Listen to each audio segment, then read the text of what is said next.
I'm not a racist, preach the teacher. You still they never had this. Number one, them wanna run about the gun. I wasn't licensed to have one. The minute they see me, fear me. I'm the epitome of public enemy. Use, abuse, without screws. I refuse to blow fuse. They even had it on the news. Don't believe the hype. Don't believe the hype. Don't believe the hype.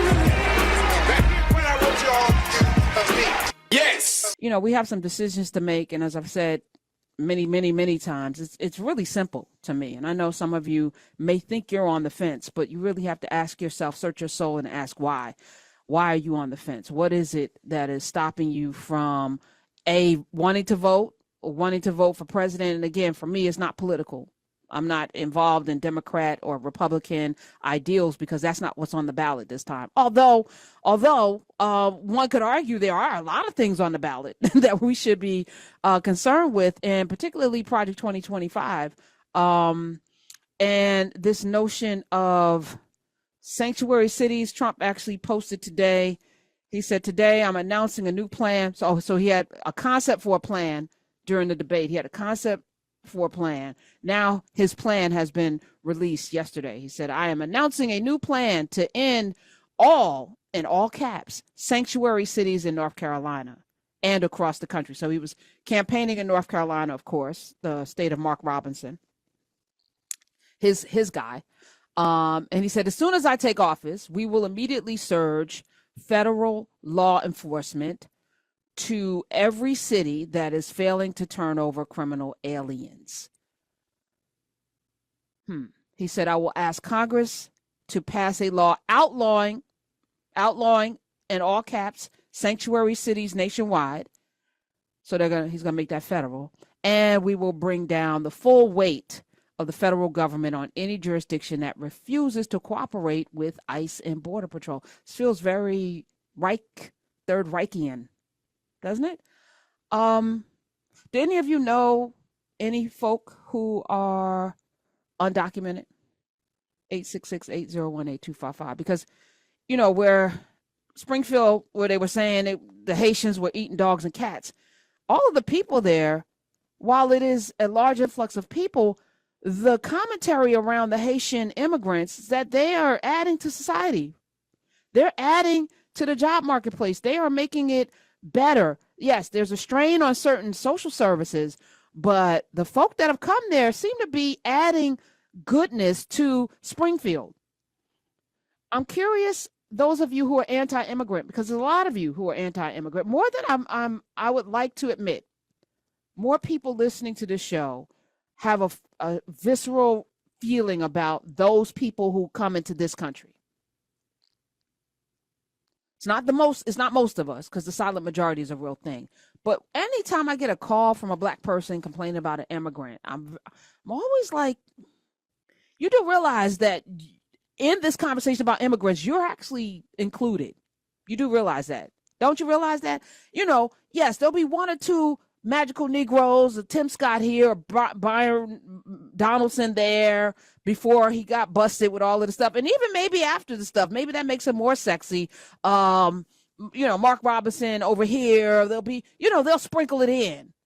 But when Donald Trump is talking about immigrants, and I'm going to go even further, because Robert Reich, who under Clinton served in, was he Department of Economics? Was he the economic czar in the Bill Clinton administration? Robert Reich, world-class economist.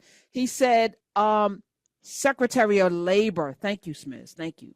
No, he's involved in money or something. He said it should be bigger news that Trump has pledged to have federal forces invade every major American city to take over law enforcement, because that's what it would require, right?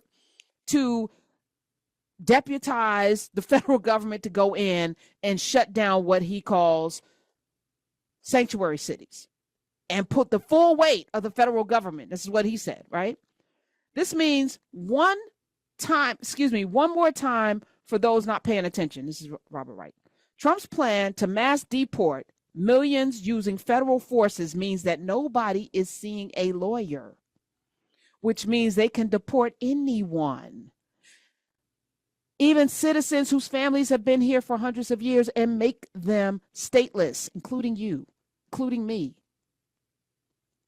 What's to prevent them from taking your passport, shredding it? What's from taking your ID and say you didn't have one, and put you in some place, and you're like, oh, wait a minute, I'm gonna say I've been here.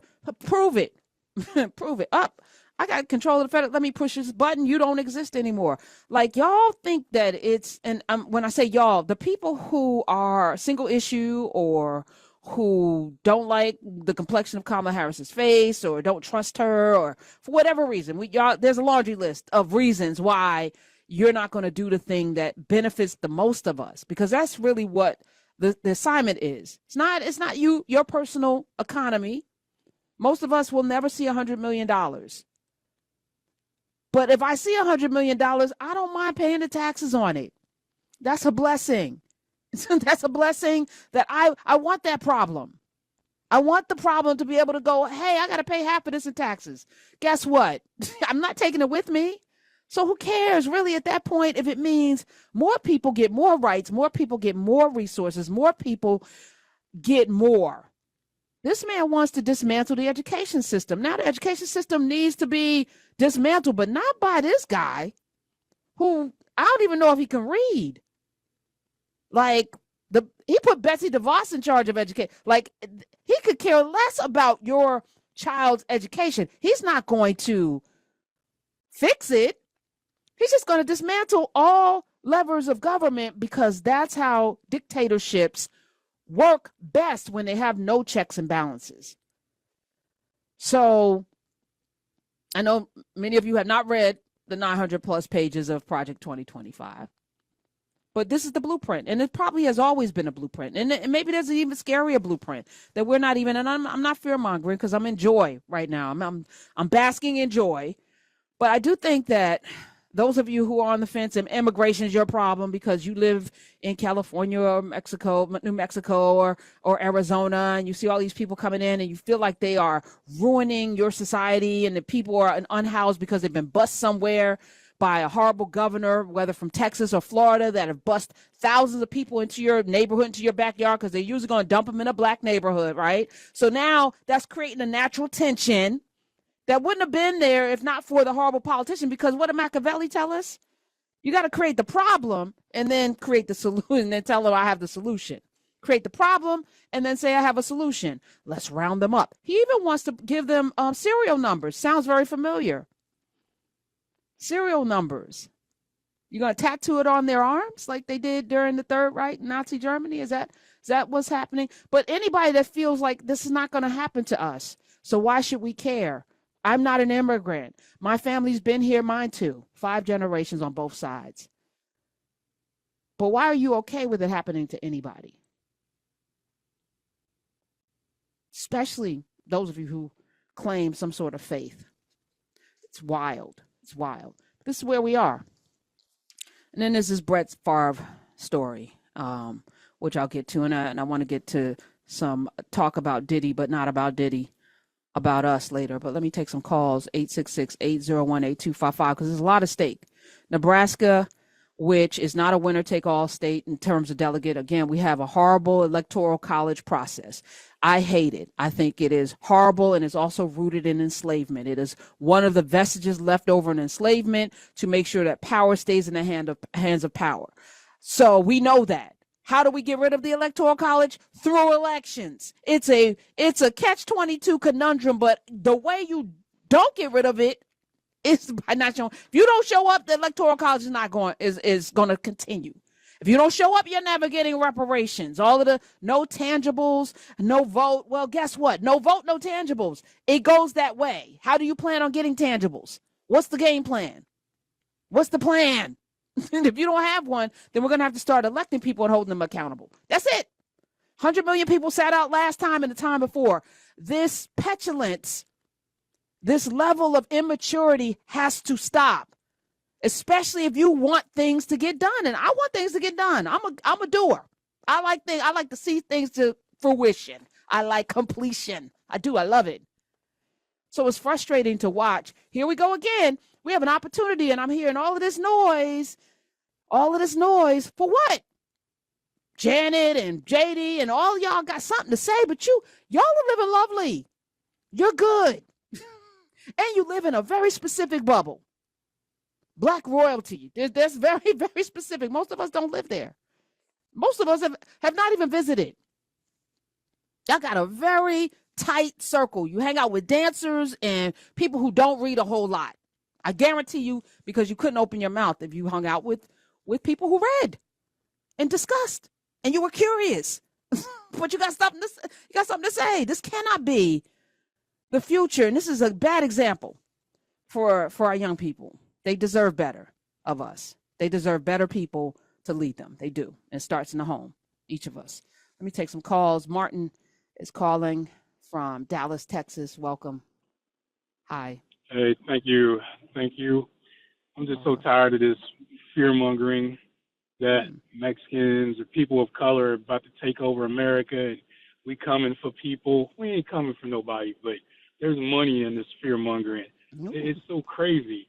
I'm going to tell you right now, and also I'm going to tell you something I'm really pissed at right now because of all this stuff that's happening in Georgia with this hand-counting thing, Harris not being on the ballot accidentally, supposedly in Montana. Did you see that? Wait, did you see that lady left home? Merrick Garland. Where is Merrick Garland? You know what? So all of this, Martin, should be on the table. We want a Justice Department that will actually fight for justice. Listen. Yes, I was mad at the Biden administration for DeJoy, but then I found out it's not his fault. But Merrick Garland is absolutely somebody that should be looked at. And I'm glad he wasn't on the Supreme Court because now we see what kind of weak individual he is, and he shouldn't even be in that position if you're not going to uphold justice. How is a Montana Secretary of State, Christy Jacobson, able to leave Kamala Harris's name off of the absentee ballots in her state? And she said it was by mistake when she was previously sued for removing names off petitions. She was sued for doing that. And then she told county commissioners not to hire certain candidates who were Democrats. They're bold right now. So we should be even bolder. Martin, go ahead, talk your talk. I'm sorry. I agree with you. Yeah. I thought the same thing. Man, I'm glad Obama he didn't get on the Supreme Court. He's weak. This man is asleep. He's playing catch up. These people running circles around him. We got to get aggressive. Now's not the time to punk out. Now he want to play Mr. Nice Guy. And, I'm just going to let it. Man, fuck that, bro. This is important. This is fucking democracy right here. You got to come with it, bro. He weak. That stuff that you had on the guy last week about the one lady in Georgia who had 32,000 people removed. The Democrats need to be all over that shit. Whatever that dude named Jamie, whatever, they getting too damn comfortable thinking that Kamala Harris going to win. That shit is not a given. It's not a given. That's what happened to Hillary. They too damn comfortable. And it's Kamala, and we're going to learn how to say her name before the last breath or call her Madam President. That's it. We're going to stick to that, and I know that you're not trying to misname her, but because Kamala does roll much easier off of our tongues. But Martin, you're spot on. You're absolutely spot on. My days are cooler, nights are warmer, and I put the blame on you. Time moves slow, but my heart beats faster. When these eyes are looking right at you, you give me something to believe in, just what I needed. You're the closest.